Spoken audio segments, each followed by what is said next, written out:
Good morning students, welcome back to our maths classes. आज हम start करेंगे class 8 की एक्सरसाइज 6.3। फर्स्ट सम है what could be the possible ones digit of the square root of each of the following numbers. हमारे पास यहाँ पे कुछ नंबर्स गिवन हैं और हमने बताना है कि इनमें से इन सब का स्क्वायर रूट करने पे लास्ट डिजिट क्या होगा। जैसे फर्स्ट नंबर है, इसका लास्ट डिजिट क्या है 1, तो इस पूरे नंबर का अगर हम स्क्वायर रूट करें तो उसका लास्ट डिजिट नंबर क्या होगा 1 या फिर 9। ऐसे इसका लास्ट डिजिट नंबर कौन सा है 6, तो इस पूरे नंबर का स्क्वायर रूट करने पे लास्ट डिजिट नंबर क्या होगा 4 या फिर 6। ऐसे इसका लास्ट डिजिट नंबर क्या होगा 1 या फिर 9। इसके स्क्वायर रूट का लास्ट डिजिट नंबर क्या होगा 5, क्योंकि इसका लास्ट डिजिट नंबर क्या है 5। Now second sum, without doing any calculation find the numbers which are surely not perfect square numbers. अब हमारे पास सेकंड सम है जहाँ पे हमें बोला है, हमने बताना है कि इनमें से कौन से ऐसे नंबर्स हैं जो परफेक्ट स्क्वायर नंबर्स नहीं हैं। जैसे फर्स्ट नंबर है 153, ये परफेक्ट स्क्वायर नंबर नहीं होगा, क्यों? क्योंकि इसका लास्ट डिजिट क्या है 3। ऐसे 257, ये भी एक परफेक्ट स्क्वायर नंबर नहीं होगा, क्योंकि इसका भी लास्ट डिजिट नंबर क्या है 7। अब 408, तो ये भी परफेक्ट स्क्वायर नंबर नहीं है, क्यों? क्योंकि अगर हम इसकी प्राइम फैक्टराइजेशन करेंगे तो उसके जो फैक्टर्स हैं वो पेयर में नहीं हैं, और किसी भी नंबर को किसी भी नंबर को परफेक्ट स्क्वायर नंबर बनने के लिए ये ज़रूरी है कि उसके फैक्टर्स पेयर में हो।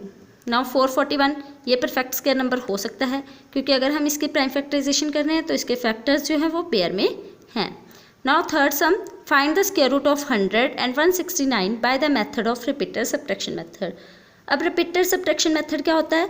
जो नंबर हमारे पास गिवन है उसमें से हम ओड नंबर्स माइनस करेंगे, कब तक? जब तक हमारा आंसर 0 नहीं आ जाता, और फिर उसके बाद स्टेप्स काउंट करेंगे। जितने स्टेप्स होंगे वो क्या होगा उस नंबर का स्क्वायर रूट। जैसे हमने 100 का स्क्वायर रूट फाइंड आउट करना है तो 100 में से हम ओड नंबर्स माइनस करेंगे। जैसे पहले 1 माइनस करोगे 99, तो 99 में से 3 माइनस करोगे 96, फिर 5 माइनस करोगे 7, 9, ऐसे सारे नंबर्स माइनस करते जाओगे। कब तक? जब तक आंसर 0 नहीं आएगा। जैसे 19 माइनस 19 इज इक्वल टू 0। कैसे किया मैंने?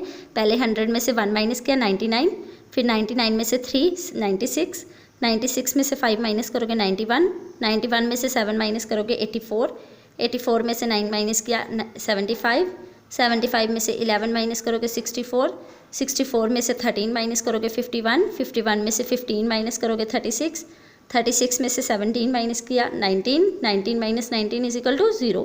तो 0 आया हमारा कितने स्टेप्स के बाद? 10 स्टेप्स के बाद। तो square root of 100 is equal to 10। Similarly you can find square root of 169।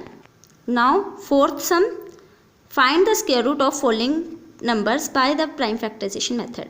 अब हमारे पास कुछ नंबर्स गिवन हैं जिनका हमने स्क्वायर रूट फाइंड आउट करना है। कौन से मेथड से? प्राइम फैक्टराइजेशन मेथड से। जैसे फर्स्ट नंबर है 729, तो 729 को पहले आप प्राइम फैक्टराइजेशन करोगे। जैसे अगर आप इसे 3 से डिवाइड करोगे तो कितना आएगा 243, 243 को 3 से डिवाइड करोगे कितना आएगा 81, 81 को 3 से डिवाइड करोगे कितना आएगा 27, 27 को 3 से डिवाइड करेंगे 9, 9 को 3 से डिवाइड करेंगे 3, 3 को 3 से डिवाइड करेंगे 1। तो स्क्वायर रूट, ये साइन जो है वो क्या है? स्क्वायर रूट का sign. Square root of 729 is equal to, इसके सारे फैक्टर्स लिखेंगे। कितने हैं इसके फैक्टर्स? 6 टाइम्स 3, तो 6 टाइम्स 3 लिखेंगे और उनका पेयर बनाएंगे। जैसे 3, ये एक यहाँ पे 6 टाइम्स 3 है, तो कितने पेयर्स बनेंगे 3, तो उन सभी में से 113 कॉमन निकालेंगे, यानी 3 मल्टीप्लाई 3 मल्टीप्लाई बाई 3, तो आंसर कितना आएगा 27, यानी square root of 729 is equal to 27। ऐसे इसका सेकंड पार्ट है, जैसे 400 का हमने स्क्वायर रूट निकालना है, तो उसके लिए पहले इसकी प्राइम फैक्टराइजेशन करेंगे। 400 को अगर आप 2 से डिवाइड करोगे कितना आएगा 200, 200 को 2 से डिवाइड करोगे कितना आएगा 100, 100 को 2 से डिवाइड करोगे 50, 50 को 2 से डिवाइड करोगे 25, 25 को 5 से डिवाइड करेंगे 5, 5 को 5 से डिवाइड करेंगे 1। तो square root of 400 is equal to square root of 2 multiply by 2, ये सारे factors 2 multiply by 2 multiply by 2 multiply 2 multiply 5 multiply 5। अब इनको पेयर्स में बनाएंगे, पेयर में से 1 1 कॉमन निकालेंगे। जैसे यहाँ पे ये एक पेयर है, इसमें से एक 2 कॉमन निकालेंगे। ऐसे यहाँ पे सेकंड पेयर है, इसमें से भी 1 2 कॉमन आएगा, और यहाँ पे 5 का एक पेयर है तो उसमें से एक 5 कॉमन आएगा। कितना आएगा 2 multiply by 2 multiply by 5 is equal to 20। तो square root of 400 is equal to 20। Similarly you can do its all parts. Now fifth sum, for each of the following numbers find the smallest whole number by which it should be multiplied so as to get a perfect square number. Also find the square root of the square number so obtained.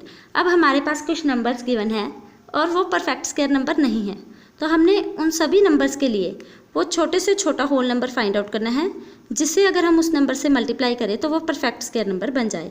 और उसके बाद जो नया number हमारे पास आएगा उसका square root भी निकालना है। जैसे हमारे पास फर्स्ट नंबर है 252। पहले हम क्या करेंगे, 252 का प्राइम फैक्टराइजेशन करेंगे कि यानी इसके फैक्टर्स निकालेंगे। 252 का अगर आप 2 से डिवाइड करोगे कितना आएगा 126, उसको 2 से डिवाइड करोगे 63, फिर 3 से डिवाइड करेंगे 21, 3 से डिवाइड करेंगे 7, 7 से डिवाइड करेंगे 1। तो यहाँ पे देखो 2 का पेयर बन रहा है, 3 का पेयर है लेकिन 7 का पेयर नहीं है, तो ये परफेक्ट स्क्वायर नहीं है। आप कैसे लिखोगे, since 7 is not in pair so 252 is not a perfect square number.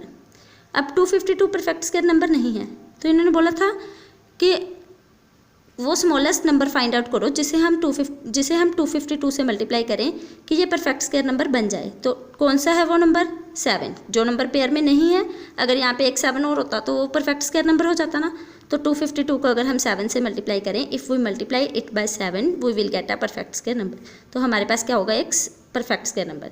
यानी 252 को अगर हम 7 से मल्टीप्लाई करेंगे कितना आएगा 1764, यानी 1764 क्या है, परफेक्ट स्क्वायर नंबर। तो उसे लिखेंगे कैसे, square root of 252 multiply by 7 is equal to square root of 1764। और उसका स्क्वायर रूट कितना होगा, जितने ये सारे फैक्टर्स हैं और एक 7 से हमने मल्टीप्लाई किया, यानी 2 multiply bye 2 multiply by 3 multiply by 3 multiply by 7 multiply by 7। अब इनमें से एक एक कॉमन निकालेंगे, यानी 2 का पेयर है उसमें से एक 2 कॉमन निकलेगा, 3 का पेयर है उसमें से एक 3 कॉमन निकलेगा, और 7 का पेयर है तो 7 एक कॉमन निकलेगा। तो square root of 1764 is equal to 2 multiply by 3 multiply by 6 is equal to 42।